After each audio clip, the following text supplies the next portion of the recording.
রাসূলের জন্য জীবন দিতে পারি, মরতে পারি, তারপর রাসূলের দুশমনকে বাঁচতে দিব না। ঠিক না বে ঠিক বলেন? রাসূলকে কেমন ভালোবাসছে যুবক ছেলেরা, অত মুসলমান আমরা দাবি করি, কিন্তু রাসূলের বিরুদ্ধে কথা বলে আমরা কোনো প্রতিবাদ করতে চাই না, প্রতিবাদ আমি করি না।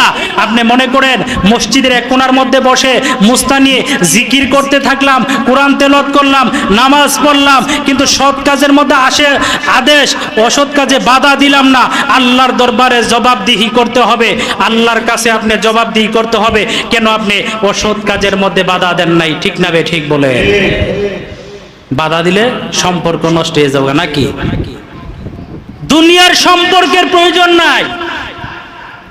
যে রাসূলকে ভালোবাসতে গিয়ে সাহাবীরা সব ছেড়ে দিয়েছেন, সেই নবীর উম্মত আমরা, সেই নবীকে ভালোবাসতে গিয়ে যদি আমাদের সব ত্যাগ করতে হয়, পরিবার পরিজন, বাবা মা, সম্পদ ত্যাগ করে দিব, তারপর রাসূলের সম্পর্ক ত্যাগ করব না।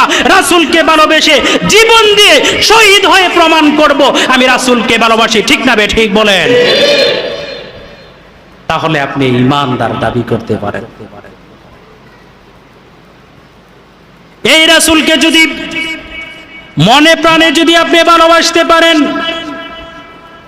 কিয়ামতের ময়দান যেদিন কায়েম হয়ে যাবে, কেউ কারো বন্ধু হবে না, সহপাঠী হবে না, আপনজন হবে না, ওই নবীজি আপনাকে সারা জান্নাতের মধ্যে যাবে না। আল্লাহর নবী বলেন, মান আহাব্বা সুন্নতি ফাকাদ আহাব্বানি ওয়া মান আহাব্বানি কানা মাই ফিল